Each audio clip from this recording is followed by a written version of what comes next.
So last week when I was at the Kilat house, I was reading the sutra where the Buddha gives advice to his son Rahula, who's a little boy at this point. And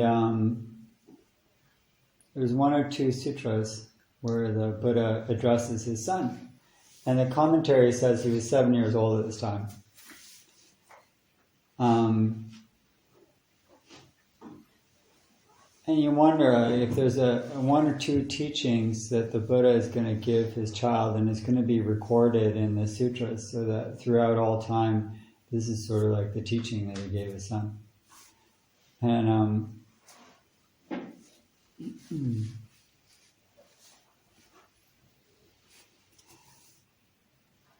like, what kind of meditation instruction is the Buddha going to give his only son? Well, actually, he basically told him to not lie. That's what the sutra goes over, and tells him in no uncertain terms that if you lie, now he didn't say it specifically to Rahula. He said, son, if you lie, like, you're going to be totally empty. He compared it to, he held this water gourd where he washed his feet, and he said, and he just turned it upside down. And said, if you lie, this is what your inside is going to be like this. The contemplative, there's nothing contemplative inside of you if you lie. That's what he said. And he repeated it like 3 times in different ways. He said afterwards, like at the end of this talk, that Rahula was, rejoiced at the words. But that's probably a later addition to the sutra, because if your father tells you 3 times to stop lying, you're not going to rejoice. You're going to feel pretty ashamed, probably because he was lying, and the Buddha heard what was going on, because it was a pretty closed community.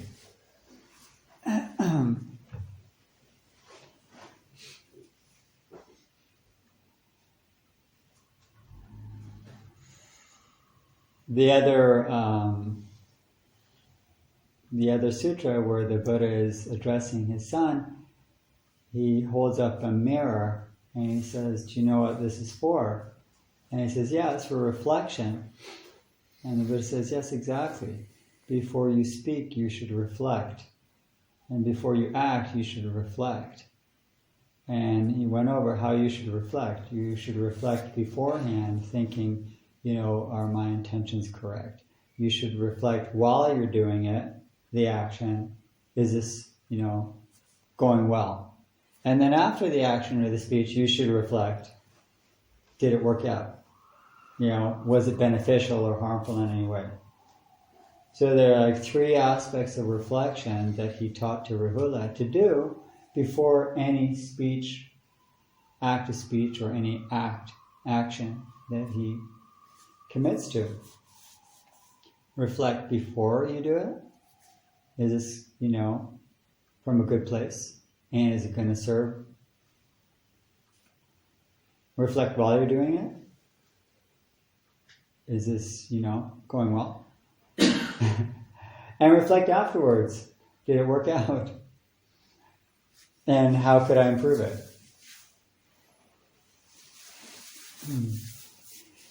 Pretty down to earth and practical instructions for his child. Now, basically what he was trying to impress upon his son before he gets into, you could say, more developed contemplative life, was what's called Sīla. Sīla means virtue. And in the Eightfold Path, the path that the Buddha set out for, basically an enlightened life, is divided into 3 sections: Sīla, which is virtue; Samadhi, which is meditation aspect; and Panna, which is prajna, which is wisdom. So there's these sort of 3, legs to this chair, this stool, which is, the virtue aspect. And that virtue aspect contains speech, action, and work, or livelihood. Right speech, right action, right livelihood.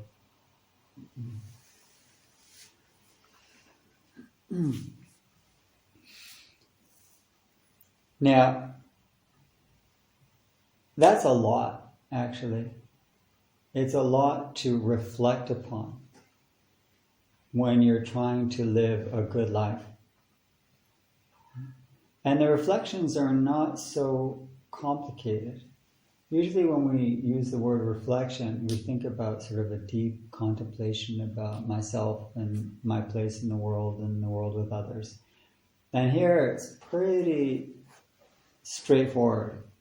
And straightforwardness is, am I avoiding causing harm?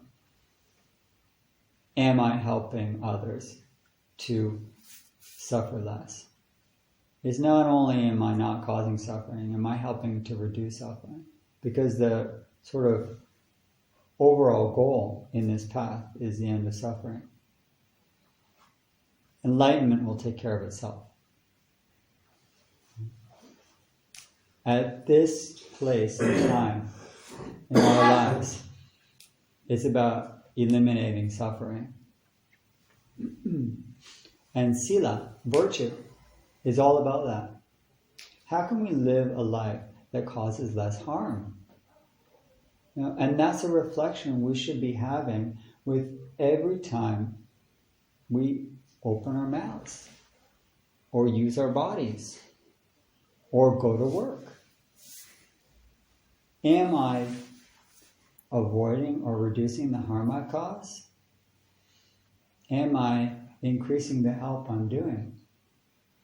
It's so basic and often so far from our daily reflections as to why we get up and go do what we do. Why am I having this conversation?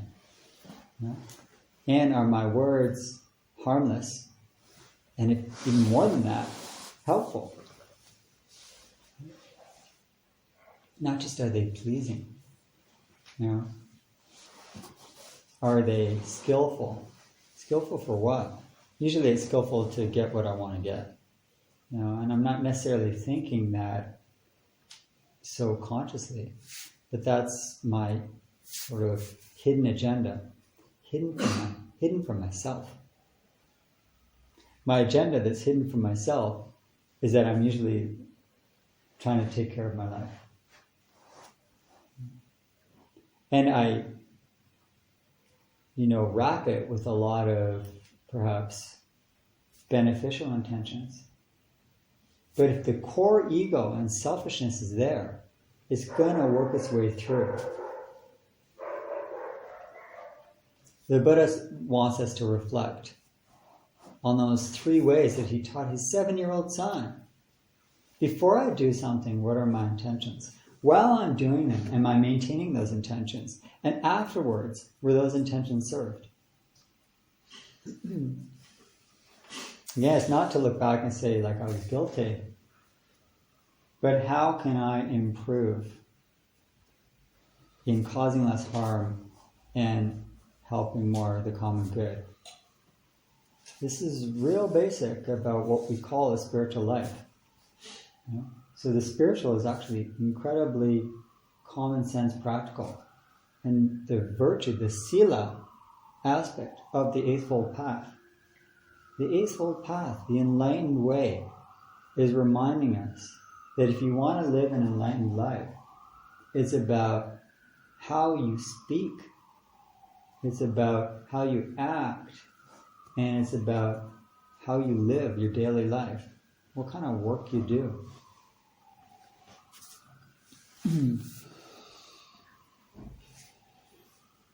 With right livelihood, meaning work, it doesn't mean that everybody's involved in, I don't know what, some sort of charity that's, who knows what, helping save the world. Don't know what that means. But the work that you have, are you bringing right intention into it? Are you bringing right intention into it? Are you being mindful while you're at work? So one of the things, I'm going to read a passage where the Buddha, in one of the sutras, he talks about the interconnection and interdependency of these different parts of the path. So I can't talk about Sīla without talking about prajna, wisdom. It doesn't make sense. You can't understand what it means to have right action and right livelihood without wisdom, without intention and thought. You just, where then is the intention coming from? How do I know what is right? So here's what the Buddha says about this.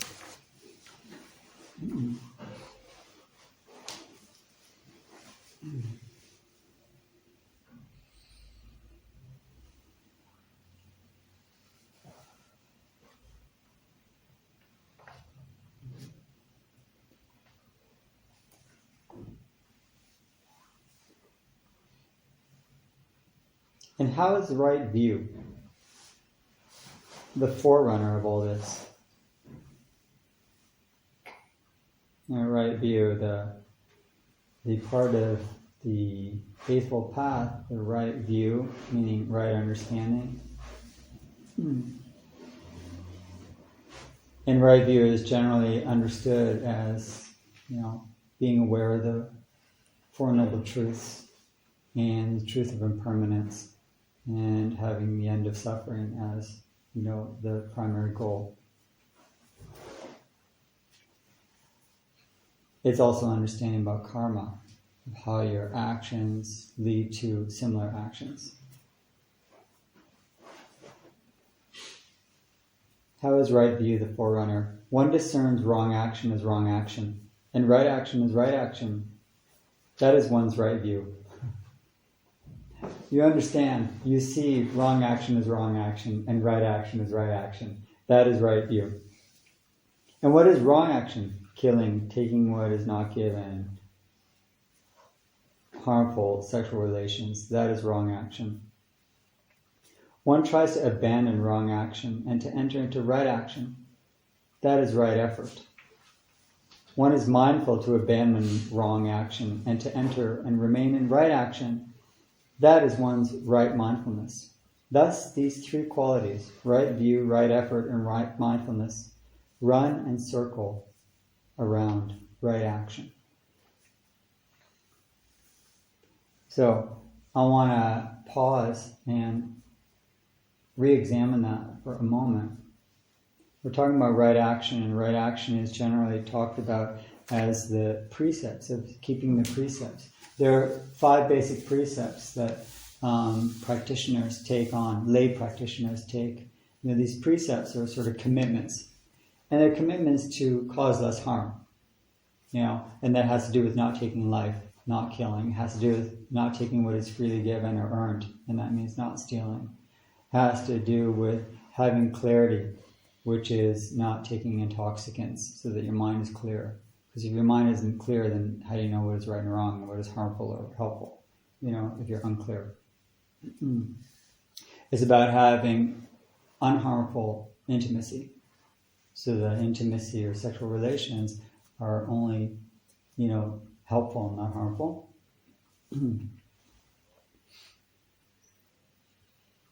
it's about being truthful and not lying. So those are the 5 precepts that one takes. Not to kill, not to steal, not to lie, not to have an unclear mind, and not to have harmful intimacy. So with those in mind that are like basic, it's a big mistake to think of basic, like your first steps, and what Rahula was taught as a 7 or 6 or 5-year-old is really mistaken to think of basic as beginning. or as, inferior, or as lower on the scale of an enlightened life. They are foundational. Foundational. It means those have to be strong and set. Otherwise, your meditations are going to be confused. You're going to be confused. Or escapist. It's easy to meditate. It's a lot harder. It's hard to meditate, but it's easier to meditate and maintain some calm, abiding, than it is to maintain some clarity when you're in a difficult situation with other people. Yeah? If you don't train in the basics, your meditation is going to be calm only during formal meditation. But that's good meditation. What about an enlightened life? I learn a lot at the supermarket. It always happens. I was in the lineup, and I think I was in the wrong lineup. I was in the lineup for people with physical disabilities. I thought it was the express lane, because they all had not much in their carriage. But now I realize they didn't have much because they couldn't carry much. So I didn't have much, and I was in that lane. And everyone's, except me, had some sort of serious physical problem, it looked like. And the guy who was sort of right behind me,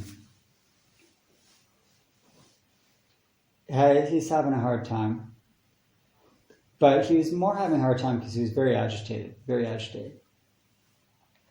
And as we get close to the checkout counter, he says to me, he said, "Milhemet Kiyum Khan." He said, how would you translate that? So it's like a fight for your life here. It's like you're fighting for your life here, he said. And it was true. It was true. Wherever you are, and especially when you're around other people, you are fighting for your life. It's not necessarily your physical life. You're fighting to maintain some sanity and goodness in your heart. And that's a struggle. It's a struggle when all around you, everyone seems very much out for themselves. And we are highly influenced by the Sangha that we're in. And if the Sangha you're in happens to be, a supermarket where everybody's really tense. I don't know why buying food makes people really tense here, but it does. In other countries, it's like a pleasant experience. Here, it's tense. You're not going to run out. It's full. But, it's a struggle to keep alive, to keep your mindfulness alive, okay? To keep your awareness alive, to keep your intention alive. Yes, you're fighting for the life of that inner flame of truth and goodness. You have to protect that. And it's by doing those basic reflections, to stop and say, do I remember what I'm doing here? Yeah, I may be buying food, I may be at work, or I may be on the bus or in my car, and I may be stuck in, terrible traffic or with difficult people. The Sīla, the virtue of that moment, means that your right action, maintaining the precepts and right speech, making sure that what comes out of your mouth is reducing harm and increasing help. Otherwise, you should be maintaining noble silence.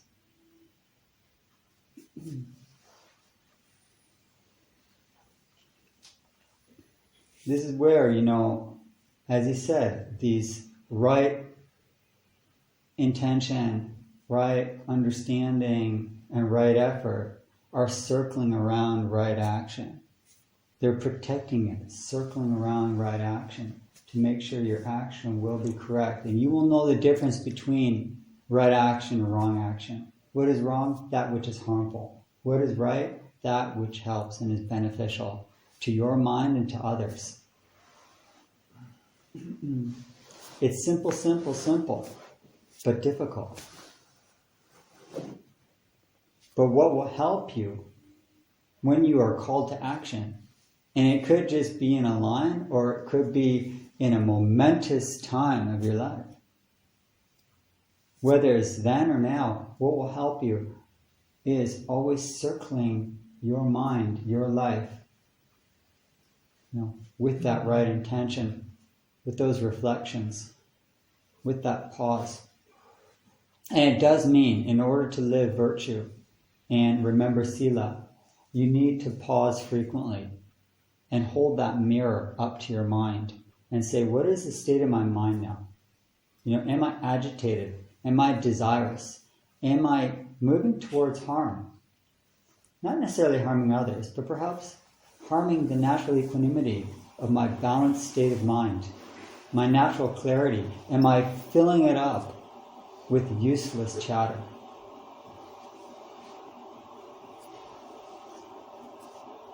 These teachings and these instructions from the Buddha to now are all for that sake of holding up that mirror to your own mind. The teachings are a mirror to your mind. And you will see what you need to do if you hold that mirror constantly. Wherever you are, you should be carrying that mirror with you. Just keep it in your pocket, tied around your neck. And when you feel some agitation, when you are aware of that imbalance, which is called suffering, that dis-ease, we feel something's not right here. I've lost my natural poise, the poise of being a Buddha, of knowing that I am of that nature.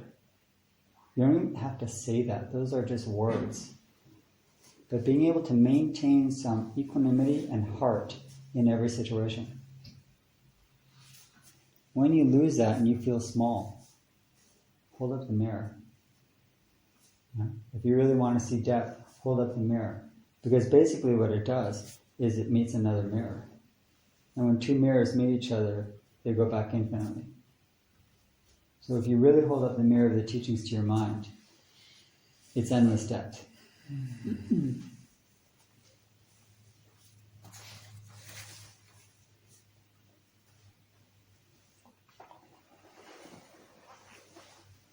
One of the beautiful things about the Buddha's teachings on Sīla and on virtue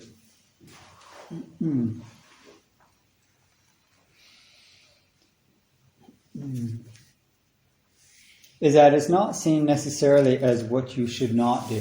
Very often in sort of Western understanding of what the precepts are, is thou shalt not, like what you should not be doing. But in one of the sutras, the Buddha calls them the precepts that I just went over about, maintaining, protecting life and not killing, being generous and not stealing, maintaining clarity and not having intoxicants, speaking wisely and truthfully, and maintaining intimacy in a loving way.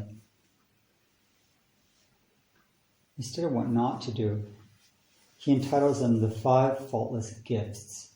The gifts, these precepts are gifts. If we see them as things like that are burdens, then we're missing the point.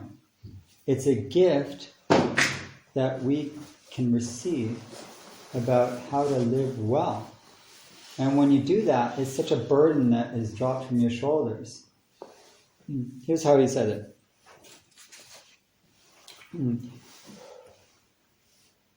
There is a case where a disciple of the Noble Ones, abandoningly, he goes through every precept and goes through the same one. Abandoning the taking of life, abstains from taking life. In doing so, he gives freedom from danger, freedom from animosity, freedom from oppression to limitless numbers of beings. And then he goes over each one. Furthermore, abandoning, taking what's not given. Freedom from danger, freedom from hatred, freedom from oppression to limitless beings. And he says you also get, as one of those beings, you're giving freedom from those negative states of fear and greed and delusion.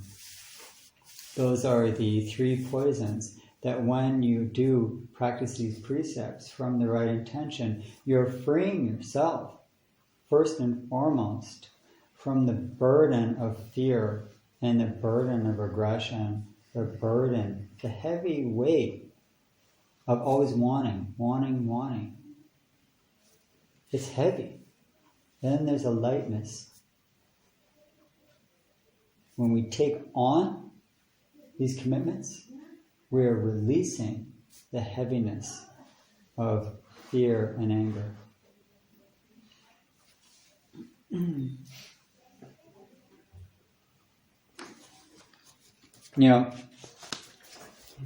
While I was driving home the other day, I was passing through this big intersection.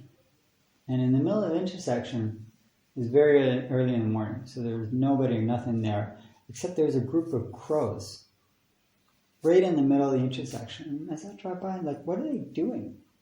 Like all these crows, and they were like pushing each other out of the way, and it looked like they were, I don't know what, having their breakfast. And that's what they were doing. But what were they eating? I saw the wing of a crow. They were eating another crow.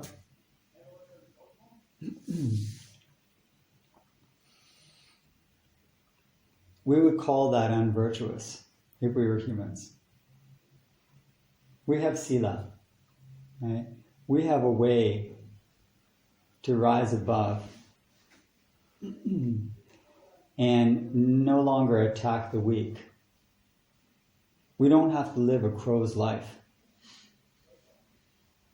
which is basically two wings of, attachment and aversion. But instead, the wings that we, as practitioners, as Buddhas, carry are the wings of wisdom and compassion.